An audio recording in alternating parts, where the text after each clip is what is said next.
Good morning students. आज हमारे द्वारा क्लास 11 का फर्स्ट चैप्टर सांख्यिकी का स्टार्ट किया जाएगा।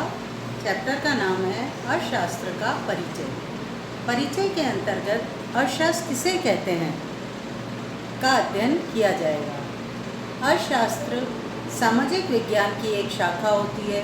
सामाजिक विज्ञान के अंतर्गत आपके द्वारा बहुत सारे विषयों का अध्ययन किया जाता है। जैसे आपके द्वारा इतिहास का अध्ययन किया जाता है, राजनीति विज्ञान का अध्ययन किया जाता है, भूगोल का अध्ययन किया जाता है, शास्त्र का अध्ययन किया जाता है। तो सामाजिक विज्ञान मानव जीवन के अनेक पक्षों का अध्ययन करने वाला सब्जेक्ट है और उस सब्जेक्ट की एक शाखा अर्थशास्त्र होता है। तो अर्थशास्त्र वह है जिसे हम सामाजिक विज्ञान की एक शाखा कह सकते हैं। इसमें मानव के आर्थिक पक्ष या आर्थिक क्रियाओं से संबंधित तथ्यों का जनरली अध्ययन किया जाता है। आर्थिक क्रियाएं क्या होती हैं? और आपके दिमाग में क्वेश्चन आएगा। आर्थिक क्रियाएं जो धन प्राप्ति के उद्देश्य से की जाने वाली क्रियाएं होती हैं उन्हें कहते हैं। अब प्रॉपर एक अर्थशास्त्र की परिभाषा यदि हम कहें तो अर्थशास्त्र सामाजिक विज्ञान की वह शाखा है जो मानव जीवन के आर्थिक पक्ष का अध्ययन करती है।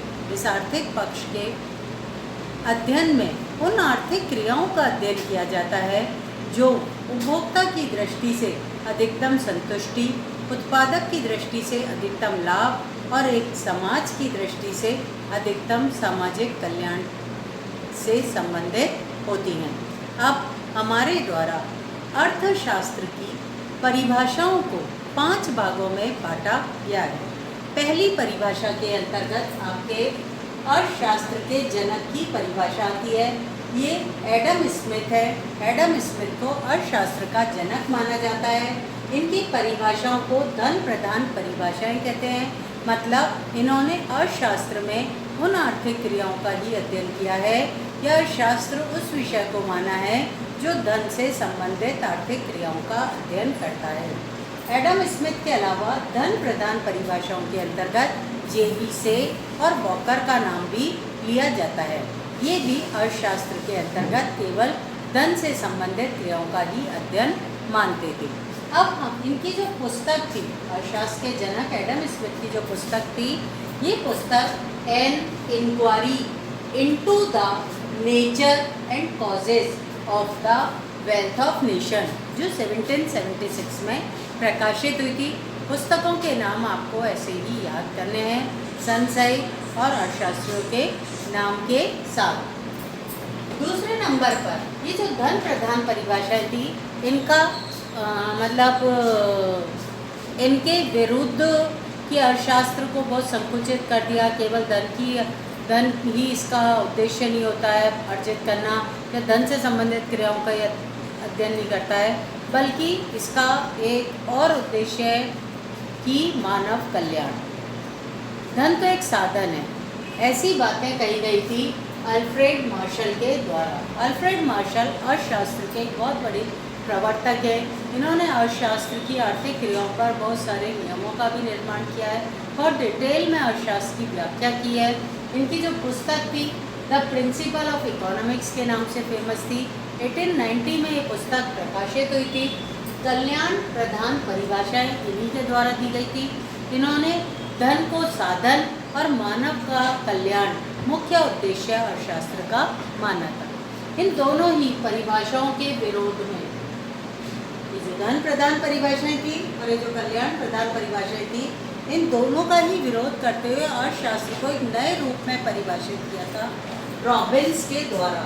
रॉबिन्स ने तो अर्थशास्त्र को विज्ञान की श्रेणी में रख दिया था। रॉबिन्स ने दुर्लभता प्रधान परिभाषाएं दी अर्थशास्त्र के संदर्भ में। उन्होंने ये कहा कि अर्थशास्त्र तो अर्थव्यवस्था के दुर्लभ संसाधन और असीमित आवश्यकताओं के मध्य चयन से संबंधित समस्याओं का समाधान करता है। आपके लिए थोड़ा सा कठिन हो गया होगा, पहली बार ये शब्द पढ़ रहे हैं आप। आपको अच्छे से पता है मानव की बहुत सारी आवश्यकता होती है। आप अपने आप को लें, आप सुबह उठते हैं, रात तक सोते हैं, कितनी ही नई नई वस्तुओं की आपके द्वारा उपयोग किया जाता है, कितनी ही नई नई चीज़ें आप लेना चाहते हैं, लेकिन क्या इतने जेब में पैसे होते हैं आपके पास? नहीं होते हैं। जितनी आपकी आवश्यकता है उतने आपके पास साधन नहीं है।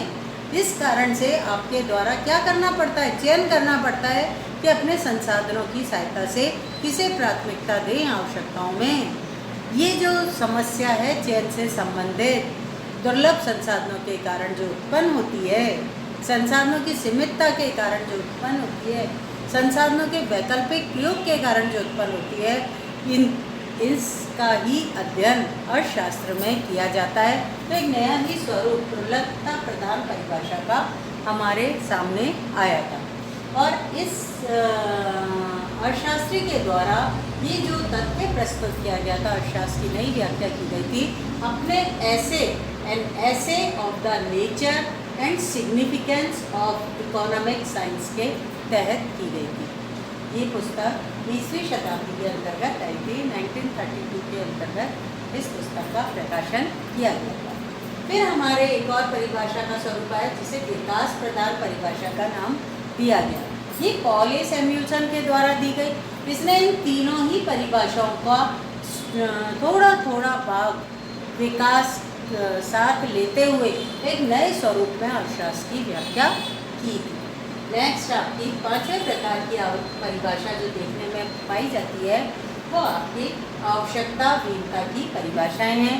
आवश्यकता विहीनता मतलब आवश्यकताओं को कम से कम कर लिया जाए और यदि आवश्यकता कम से कम हो जाएगी तो समस्याएं कम हो जाएंगी। अर्थशास्त्र इन्हीं सब चीज़ों का अध्ययन करता है। इसके अर्थशास्त्री जो थे प्रोफेसर जे.के. मेहता थे। Professor JK. मेहता भारतीय अर्थशास्त्री हैं। भारतीय संस्कृति और भारतीय दर्शन का इन पर प्रभाव है। गांधी जी के तथ्यों से ये बहुत अधिक प्रभावित थे और उसी के आधार पर इन्होंने अर्थशास्त्र की ये परिभाषा की व्याख्या की है। ये हमारी अर्थशास्त्र की टोटल परिभाषाएं दे रखी हैं आपके, जो आपको फर्स्ट चैप्टर में पढ़ने को मिलेगी या सामान्य जानकारी आपके द्वारा इनकी प्राप्त होगी। पुस्तकों के नाम आपको ऐसे ही याद करने हैं। एक और इकोनॉमिक्स की बेस्ट पुस्तक है जिसे आपको याद करना है, वो है the general theory of employment interest and money by Keynes. 1936 में ये पुस्तक प्रकाशित हुई थी। ये कीन्स भी हमारे अर्थशास्त्र के अंतर्गत समष्टि अर्थशास्त्र के प्रमुख सिद्धांतों के जनक माने जाते हैं। तो इसलिए इनकी पुस्तक का नाम भी आपको लिखना है और याद करना है। आज के लिए थैंक यू। कोई चीज़ नहीं समझ आती है तो आप मुझसे मेरे पर्सनल व्हाट्सएप नंबर पे कंसल्ट कर सकते हैं।